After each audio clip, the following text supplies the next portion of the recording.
So hello from Green-Mopeds in southwest London. So today we're going to give you a static review of this bike, which is a new one for us, which is called the LX06 from LVeng, spelled LVeng. And we're just going to compare it to two of the other bikes just because we have them here.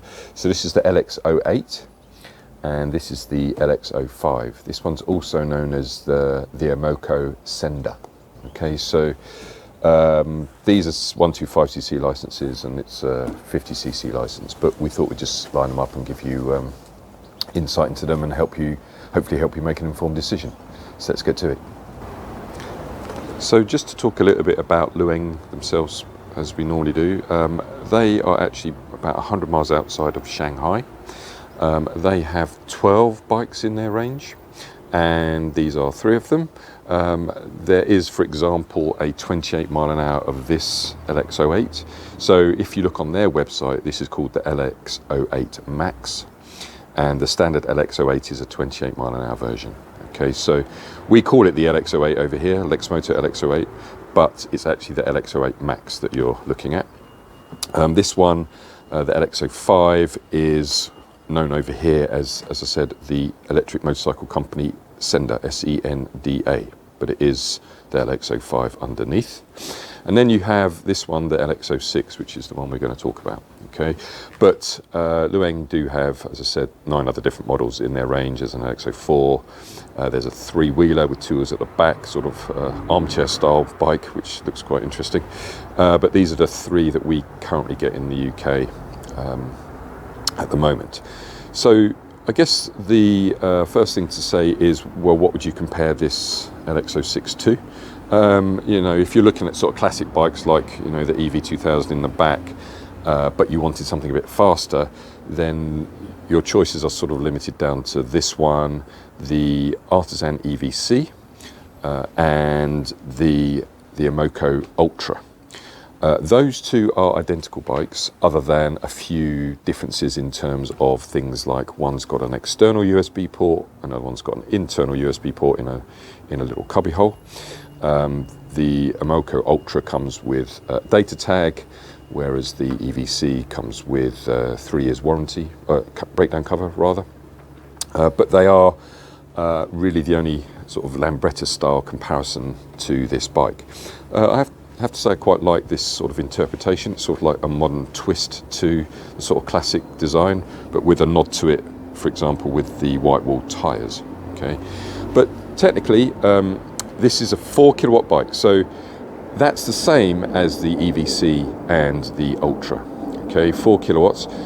This one has got a Bosch motor in it. In fact, other than their newest bike that LVeng have brought out called an NCE, all of their bikes have Bosch motors. Okay, so including the Sender here, that's got a 2.02 kilowatt motor, 28 miles an hour, as I said. But these 2 are 4 kilowatts. They also have the same batteries. So these are the batteries here. This is 60 volt, 32 amp hours, and you get 2 in them. Okay, just as an aside, you can get 2 in the Sender or 1. These ones only come with 2 batteries by default. Okay, and they're both connected at the same time.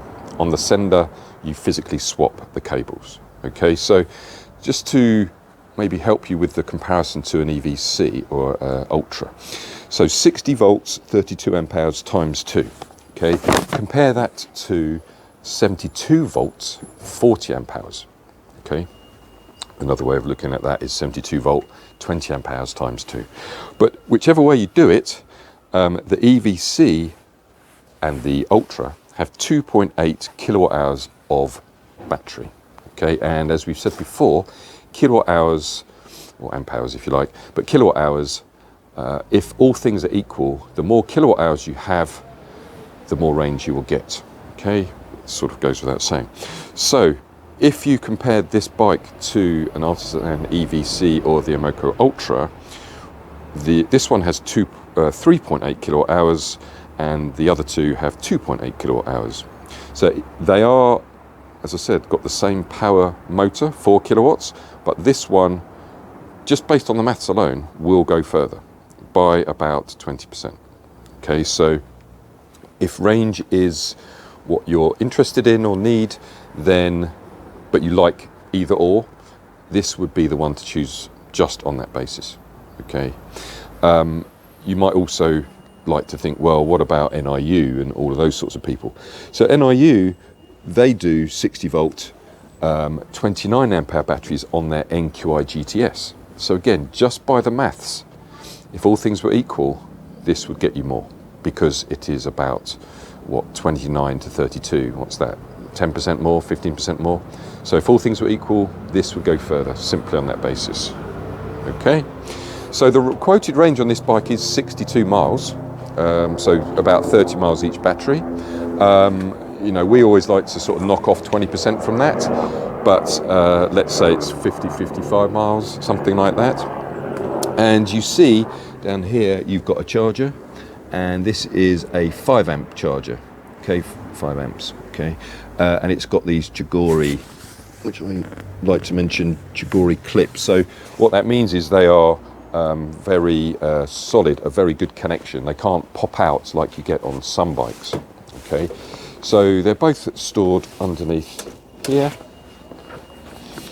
okay, as you can see. Okay, not really storage for anything else, to be fair.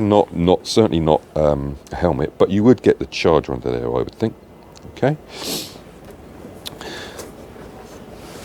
And looking at the dash, again, very nice layout, a modern layout of a dashboard. Okay, so here you've got total battery of 96%. Okay, and then you've got normal sort of stuff. Down here you've got your mode switch, so you can go into mode 1, 2 or 3, which are down here. And interesting about this bike is that you do get 40 miles an hour in mode 1. So a lot of bikes, so that would translate when you're sitting on it to about 35. A lot of bikes, their mode 1s and 2s are sometimes irrelevant. But here you can see, look, you're getting about 40, so that would be high 30s when you're sitting on it in mode 1. Mode 2 is going to get you to sort of low 40s by the time you sat on it, and then in mode 3, high 40s. Okay, so often you'll get mode 1 on these sorts of bikes giving you 28 miles an hour, just coincidentally. I don't think they've particularly planned it, but on this bike you are getting nearly 40 in mode 1. So around town, that's probably the only mode you need. You won't need to muck about changing modes. Okay, so around here you've got, you know, standard stuff. So as we pointed out before, this allows you to lock the actual keyhole. Okay, so you can turn it off, take out the key, and then you push this. You see the keyhole's locked, and then you unlock it using this end of the key, and you just unlock it like that. Okay, here you've got a little cubby hole. Okay, and in here you might just see it. There is your USB port. Okay, so that is one little thing that it would be good if people thought about, is putting USB ports inside something where you're nearly always going to want to use them outside if you've got a phone on the stalk or something. But there you go. But anyway, very clear dash, quite like it. And then you've got your other standard controls around here, lights and what have you. Okay. From the design itself of the bike, you'll see that one of the interesting things about it is the seat. So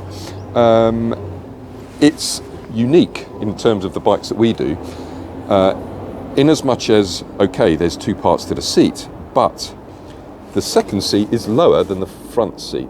Okay, on almost every other bike, they actually put the second seat higher to give the second person the ability to sort of like peer over your shoulder.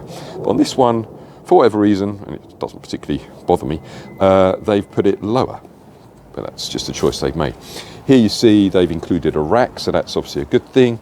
Down the back here you've got disc brakes.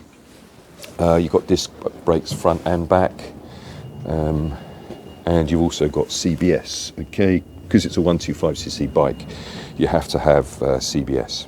Okay, just to show you. So yeah, Bosch motor at the back here, 4 kilowatts, Bosch. Okay, so overall the design, I like the design. I don't know what it is. It's just, you know, they've put a modern twist, including things like running lights here. They've changed they haven't gone for a sort of an attempt at retro. It is a modern twist. Okay. In terms of sort of overall dimensions, it's about 1.85 meters long, I think it is. Pretty standard. Only colours available are this one and a sort of slate blue, which we have sold, but yeah, not the full choice that you see on the LVeng website, but these two are quite nice all the same. Okay, in terms of price, 3199. So again, if you can compare that to some other bikes, what they're doing is they're giving you sort of more for less, more range in this case, I would say. So for 3,200, you're getting more range than any NIU, I would say. In fact, probably the only one that's comparable to it is this one. So certainly something to consider. It is on the grant, so you will get your £500 rebate. It has got the 2-year warranty on the bike and the 3-year warranty on the batteries. Charging time will be about 5 to 6 hours from flat. I have to remember to tell you that bit, the all-important thing. And I think that's about it. Obviously, you can attach top boxes and things like that, as it's got the rack already, and it's available now. So if you'd like to have a test ride, then please feel free to let us know. Any other questions, happy to answer them at hello@green-mopeds.com, and thanks very much.